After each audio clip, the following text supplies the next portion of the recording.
सुप्रभात। सफाई सेवा का महत्व, ये हमारी आज की आध्यात्मिक चर्चा का विषय। सफाई सेवा का महत्व। महाराष्ट्र के प्रख्यात संत गाडगे महाराज सेवा कार्य के लिए सदैव तत्पर रहा करते थे।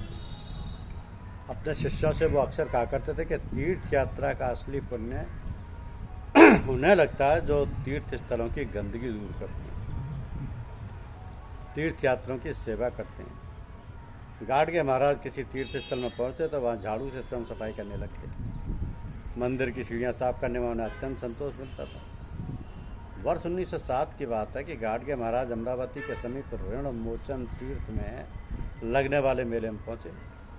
उन्होंने नदी के किनारे पड़े पत्तलों व अन्य कूड़े को झाड़ू से हटाकर एक ओर कर दिया। नदी के किनारे के स्थान पर एकत्रित गंदे जल को अपने साथियों के साथ उलीचकर बाहर निकाला और ज़मीन खोदकर नदी की धारा वहाँ तक पहुँचाई। अचानक गाडगे जी की माँ भी स्नान के लिए वहाँ पहुँची।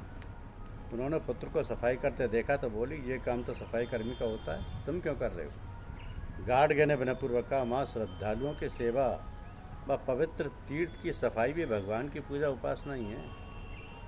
मानव भगवान का ही तो रूप है। बेटे के श्रद्धा भरे वचन सुनकर माँ गदगद होगी। गाडगे महाराज ने गांव-गांव पहुंचकर लोगों को मांस मदिरा का उपयोग न करने तथा सफाई करने का संकल्प सिखाया।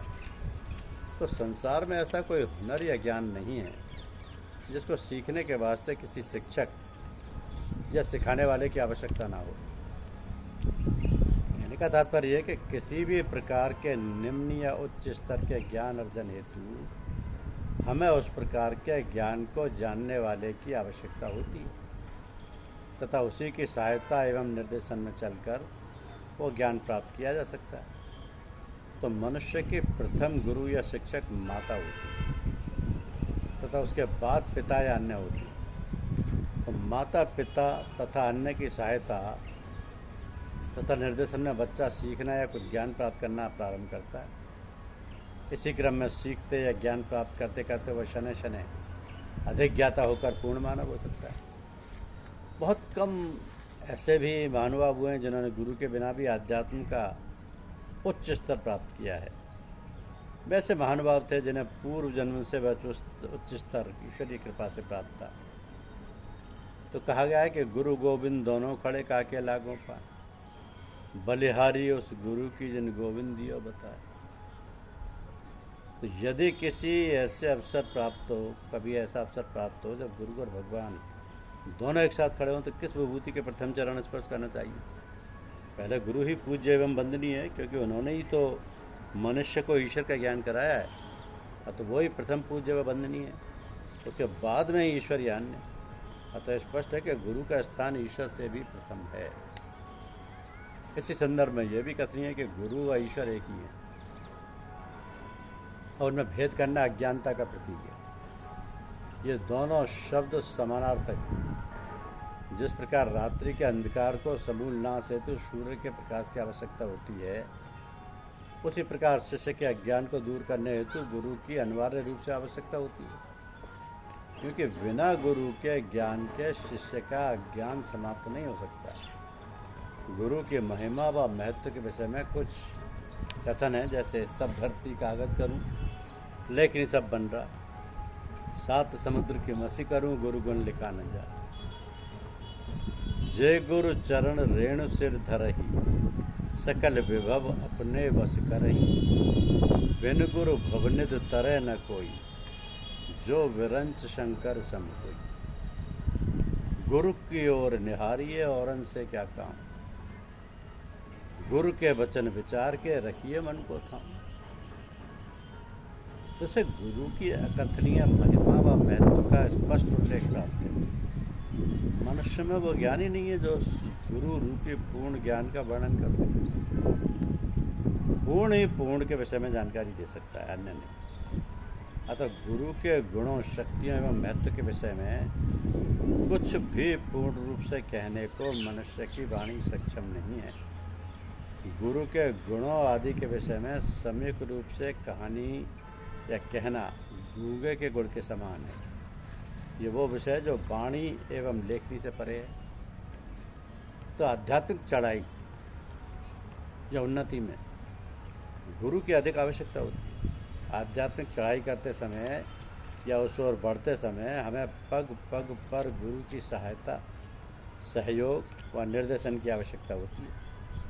यदि समय पर वो सहायता व गुरु का वरद हस्त शिष्य को प्राप्त ना हो तो वो उस चढ़ाई से गिर सकता है और वांछित लक्ष्य से कोसों दूर हो सकता है।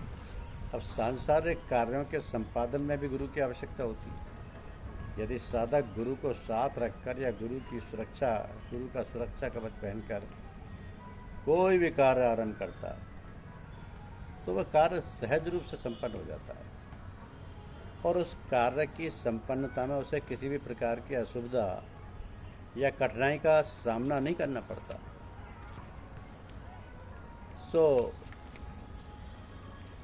सभी साधकों को सदैव गुरु रूपी परमेश्वर को अपने साथ रखना चाहिए। ऐसा करने से सांसारिक कार्य तो बड़ी प्रकार पूर्ण होते रहेंगे तथा साथ ही साथ आध्यात्मिक प्रगति या चढ़ाई में भी सहज रूप से प्रगति के पथ पर अग्रसर होते रहेंगे।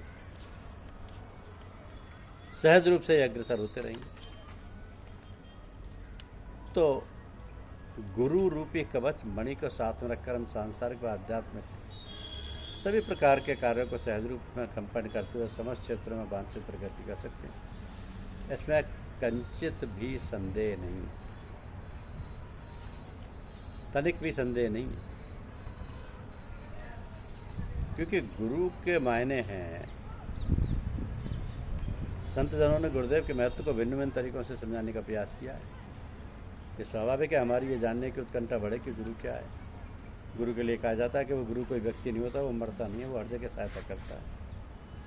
ऐसा कहा गया है कि बिना गुरु की कृपा के परमात्मा का दर्शन करने पाना संभव ही नहीं। हम सारे लोग जानते हैं कि महात्मा तुलसीदास जी के इष्ट भगवान श्री राम थे। एक बार चित्रकूट में जा रहे थे, सामने से उन्हें दो सुंदर राजकुमार घोड़ों पर सवार आते हुए दिखाई दिए। वो दोनों सुंदर युवक उनके पास से निकल गए, परंतु महात्मा तुलसीदास जी उन्हें पहचान नहीं सके। उसके बाद पीछे से श्री हनुमान जी आए। उन्होंने महात्मा तुलसीदास जी से पूछा कि अभी भगवान राम व लक्ष्मण घोड़ों पर सवार होकर यहाँ से निकले थे, क्या आपने उनके दर्शन किए? महात्मा तुलसीदास जी की पीड़ा का अंदाज लगा पाना संभव नहीं। जिस अनमोल वस्तु को पाने के लिए उन्होंने जीवन का सब कुछ त्याग दिया, वही अनमोल वस्तु अपने इतने पास से निकल जाए और उसके विधिवत दर्शन भी ना कर सके, इससे अधिक पीड़ादायक क्या हो सकता है?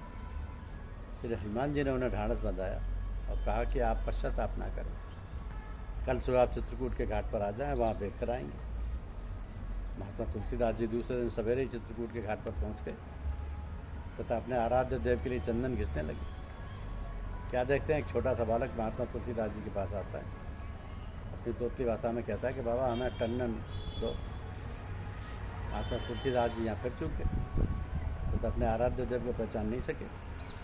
फिर हनुमान जी ने देखा कि वही गलती वो फिर दोबारा होने जा रही है। उन्होंने तुरंत एक तोते का रूप धारण कर लिया और एक दोहा पढ़ा कि चित्रकूट के घाट पर वही संतन की तुलसीदास चंदन घिसें तिलक देत रघुवीर। ये महात्मा तुलसीदास जी के लिए संदेश था कि वह बालक जो अपने तिलक लगा रहा है, यही आपके इष्ट देव रघुवीर हैं। यहाँ पर श्री हनुमान जी ने गुरुदेव का काम किया। यदि वह इशारा नहीं करते तो शायद महात्मा तुलसीदास जी के निज के प्रयास से ईष्ट के दर्शन कर पाना संभव नहीं। तो बताने की आवश्यकता नहीं है कि महात्मा तुलसीदास जी ने अपने ईष्ट के दर्शन करने के लिए क्या क्या किया। घर छोड़ा, समाज छोड़ा, धर्म पद छोड़ी, आराम छोड़ा तो तबड़ी साधना। श्री रामचरितमानस, कवितावली, दोहावली, विनय पत्रिका, 2 ग्रंथ अपने इष्ट देव की कृपा प्राप्ति के उद्देश्य से लिखे। बहुत से तीर्थ यात्राएँ की, कहीं भी उनको झलक देखने को मिल जाए। हार कर माँ जानकी जी से प्रार्थना की कि कहो को अम्ब अवसर पाई, मेरी सुधिया इतने नित्य के प्रयास से सब इष्ट के दर्शन कराने में सफल नहीं हुए। वही काम श्री हनुमान जी महाराज रूपी गुरु ने जरा सी देर में पूरा कर दिया। तो गुरु का क्या महत्व है, उसके लिए ये सब जानना जरूरी है। एक सज्जन बहुत विद्वान थे। विद्वानों के समाज में अक्सर उठते बैठते थे, उनके विद्यार्थी हमेशा एक ही बात उनसे कहा करते थे कि भाई अब तुम गुरु कर लो। ये भी एक ही उत्तर देते थे, भाई करना तो चाहता हूँ परंतु कोई मिल नहीं रहा। उनका ये मंशा थी कि उनसे कोई अधिक विद्वान मिले तो उसे गुरु धारण करें। एक दिन उनके एक विद्वान मित्र ने उन्हें सलाह दी कि अब भाई बहुत हो गया, कल सुबह जो पहला व्यक्ति तुम्हें मिले उसे ही तुम धारण कर लो। अपने मित्रों के अनुरोध को स्वीकार करते हुए दूसरे दिन उन्होंने जो व्यक्ति सबसे पहले मिला उसे उन्होंने अपना गुरु धारण कर लिया। इसके बाद वे जब अपनी मित्र मंडली में आए तब उनके विद्वान मित्रों ने उनसे पूछा कि भाई क्या गुरु धारण कर लिया? तो उत्तर में उन्होंने कहा हाँ भाई कर तो लिया है, लेकिन कहने का उनका आशय था कि कर तो लिया है लेकिन वह पूर्ण रूप से मेरे लिए उपयुक्त नहीं है। इस पर उनके मित्रों ने कहा कि तुमने अपने गुरु के लिए लेकिन शब्द का प्रयोग किया, अब तुम्हें दंड स्वरूप 4 लाख योनियों में भटकना पड़ेगा। ये परेशानी में पड़ गए कि क्या मुसीबत गिरे पड़ गई। अपने धारण किए और गुरु महाराज के पास आए तो तुमसे कहा कि मुझसे आपके प्रति बेअद भी हो गई, मैंने आपके प्रति लेकिन शब्द का प्रयोग कर दिया, लेकिन अब मेरे विद्वान मित्र मुझसे कह रहे हैं कि श्राप के दंड स्वरूप तुम्हें 4 लाख योनियों में भटकना पड़ेगा। मैं परेशान हूँ। गुरु महाराज ने कहा इसमें चिंता करने की कोई बात नहीं, तुम जाओ उन मित्रों से कहो कि वो 4 लाख योनियों को एक कागज पर लिखवा कर ले और फिर विचार करेंगे।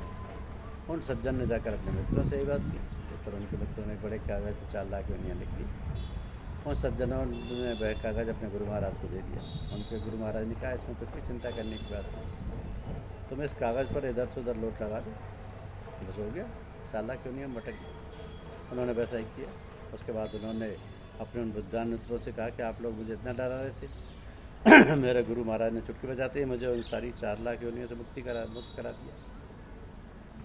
इस पर उनके मित्रों ने कहा कि आपने देख लिया गुरु का महत्व, जिसके लिए आप लेकिन शब्द का प्रयोग कर रहे थे वो भी इतना सामर्थ्यवान है कि 4 लाख योनियों से चुटकी बजाते ही गुरु की बात। ये होती है गुरु के लिए।